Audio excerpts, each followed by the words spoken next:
시민들이 직접 위험 요소를 발견해 신고하는 행정안전부의 안전신문고제도 이 시간에 소개해드린 적이 있는데요. 충남 공주시가 안전신문고와 유사한 방식으로 생활 민원을 접수해 처리하는 SNS 서비스를 올해부터 시작했습니다. 시행 한 달이 조금 넘었는데 민원 신청과 접수 등이 한결 쉬워지고 처리 속도도 빨라졌다고 하는데요. 신국진 기자와 자세한 이야기 나눠보겠습니다. 네, 신 기자 안녕하세요. 안녕하세요. 네, 시민들이 생활 속에서 느끼는 민원을 처리하기 위해서 기관에 신고하고 접수하는 방법이 바뀌었다는 얘기죠. 네, 그렇습니다. 그동안 생활 속 민원을 신고하기 위해서는 관공서를 방문해 신고 내용을 작성한 뒤 접수하거나 관공서 홈페이지에 회원 가입한 뒤 신고해야 했습니다. 하지만 공주시가 올해 도입한 방식은 우리가 사용하는 스마트폰, 그중에서도 대중화된 카카오톡을 활용한 서비스라고 할 수 있습니다. 네, 스마트폰을 사용하는 분들이라면 카카오톡을 사용하지 않는 분들 찾아보기 힘든데요. 그 시스템 자체가 친구와 대화하거나 아니면 정보를 공유하는 소통 채널이라고 할 수 있잖아요. 그 방식을 최대한 활용한 서비스겠죠? 네, 그렇습니다. 공주시가 충청남도 시군 가운데 처음 선보인 카카오톡 생활불편 민원 접수 서비스는 공주시와 시민이 친구가 돼 신고 내용 등 민원 사항을 공유하게 됩니다. 시민 입장에서는 스마트폰에 별도 앱을 설치하지 않고 카카오톡을 활용하면 되는데요. 카카오톡에서 공주시청을 검색하고 채팅하기에서 SNS 소통 민원 창구를 통해 메시지를 보내면 민원 내용 신고가 끝나는 방식입니다. 네, 친구와 대화하는 것처럼 공주시랑 문자로 대화를 하면서 민원을 접수하는 거니까 정말 손쉬운 방법이거든요. 네, 맞습니다.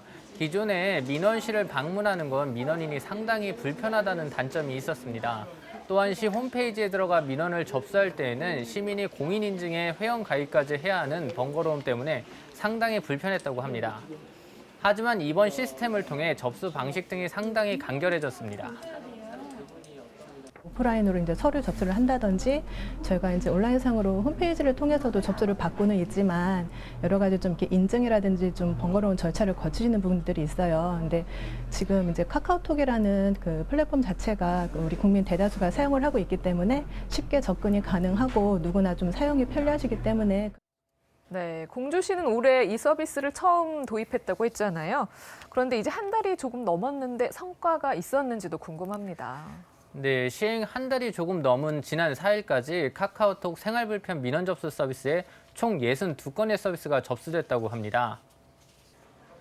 총 건수는 그리 많지 않았지만 시민들의 실생활에서 발생할 수 있는 민원들이 다양하게 접수됐다는 평가입니다. 신고 내용을 유형별로 보면 지난달 열린 군밤 축제 기간과 입장료에 대한 상담 민원이 있었고요. 시내버스 노선 궁금한 내용을 단순한 질문하는 경우도 있었습니다. 최근에는 도로 파손이나 버스 정류장 파손 등 실질적으로 시민들의 안전을 위협하는 민원이 접수돼 민원이 다양하게 분포된 상황입니다. 네, 신 기자 설명대로라면 민원인 입장에서는 접수 절차가 상당히 간소하고 또 과거와 비교해서 편리하게 바뀌었잖아요. 그렇다면 접수된 민원에 대한 그 처리는 어떤 방식으로 됐는지도 궁금하거든요. 네, 서비스를 운영하는 부서는 공주시 시민홍보 담당관실입니다. 운영 부서에서는 접수된 내용에 따라 해결할 수 있는 담당 부서에 통보하게 됩니다. 예를 들어서 도로 파손 등은 바로 시청 도로과에 전달을 하고 악취 문제 등은 시청 환경과로 전달하는데요. 민원 내용을 전담받은 부서는 최대한 빨리 처리함으로써 시간을 단축하고 있었습니다. 취재 당시에도 한 시민이 버스 정류장에 있는 시정 홍보 전광판에 문제를 접수했는데요. 민원 처리 현장을 동행해 봤습니다. 지나가시던 시민분께서 그 시정 홍보판의 뒷부분에 불이 깜빡이는 것을 보시고 그 카카오톡 시민 민원 제보를 하셔서 하루에도 이동 인구가 상당히 많은 공주 시내 한 버스 정류장입니다. 버스 정류장에는 시정을 홍보하는 게시판이 2개씩 설치되어 있는데요. 전광판의 경우 야간에는 조명을 밝혀 시민들의 안전을 확보하는 역할도 하고 있었습니다. 얼마 전 전광판의 조명이 깜빡이거나 불이 꺼졌다며 한 시민이 카카오톡 생활불편으로 민원을 접수했습니다. 민원 내용은 담당 부서인 시청 도로과로 전달됐고 민원 접수 이튿날 업체 관계자와 시청 관계자가 현장에 나와 상황을 점검했습니다. 점검 결과 전구에서 문제가 발견돼 곧바로 교체 작업을 진행했습니다. 네, 민원이 접수된 뒤에 신속하게 개선하는 모습 참 믿음직스러운데요. 그런데 이렇게 해결된 민원 내용도 처음 제보한 시민에게 그 결과까지 알려주면 더 좋지 않을까 싶거든요. 네, 맞습니다. 이번 서비스에서 가장 고려한 부분도 시민과 기관의 소통인데요.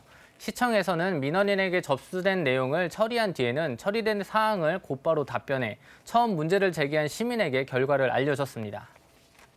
작업이 다 끝나면은 사진을 찍어서 저희가 카카오톡을 통해서 그 수리가 완료된 것을 시민분께 알려드리고 있습니다. 그럼 작업 현장마다 나오시면 수리 결과는 다 그런 식으로 통보를 해주시는 건가요? 네, 맞습니다. 이렇다 보니 서비스를 바라보는 시민들의 입장에서는 만족도가 상당히 높았습니다. 서비스 이용에 대한 편리함은 물론 기관과 시민의 소통 채널이 한결 간결해진 점에 대해 긍정적이라고 답했습니다. 예전에는 생활안전 접수를 그 민원은 직접 와서 신청을 하고 또 해당 부서를 찾아서 전화를 거는 번거로움이 있었거든요. 근데 지금은 카카오톡을 통해서 민원 접수를 하고 나면 그 처리 결과도 받아볼 수 있어서 아주 간편하고 유용한 것 같아서 좋더라고요. 네, 아직 시행 초기지만 시스템이 잘 정착되고 있고요. 시민들의 만족도도 상당히 높아 보이거든요. 이런 방식의 소통 시스템은 더 확대하고 많이 알리면 좋지 않을까 싶습니다. 네, 그렇지 않아도 공주시는 소통 민원 창구가 새로운 민원 접수 플랫폼으로 자리 잡고 있는 만큼 앞으로 페이스북 등으로 서비스를 더 확대한다는 계획입니다. 올해 일일 평균 2건 이상을 처리하고 있습니다. 앞으로는 뭐 페이스북 아니면 뭐 다른 SNS 매체로 좀 확대해 나갈 계획입니다. 지금 저희 뭐 시정지나 시정뉴스 뭐 계속 뭐 다른 SNS 매체로 저희가 계속 홍보는 하고 있습니다. 뭐 카카오톡 친구도 계속 늘어가고 있고 점점 더 확대될 거라고 생각합니다. 이번에 소개한 사례는 그동안 불필요했던 절차를 제거하고 간소화하면서 시민들의 만족도를 끌어올린 소통 방식이 아닐까 싶습니다. 공주시는 앞으로 다양한 SNS 채널을 통해서 시민들의 참여를 확대하겠다는 계획을 밝혔는데요. 지역 현안에 꼭 맞는 새로운 민원 플랫폼으로 자리 잡길 기대해 보겠습니다. 네, 신 기자 수고했습니다.